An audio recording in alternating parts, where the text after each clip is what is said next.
Tungod sa thunderstorms, gibaha kagabi ang pipila ka bahin sa Metro Manila ug ang Davao City.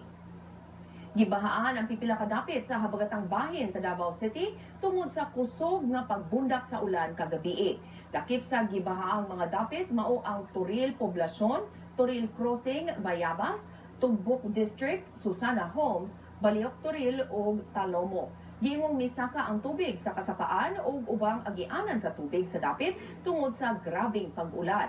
Nakapahuot ang baha sa dagan sa trapiko sa National Highway. Wala hinuoy namatay o nasamdan sa pagbaha. Gipakatap ang emergency team sa Davao Central 911 sa gibahaang mga lugar.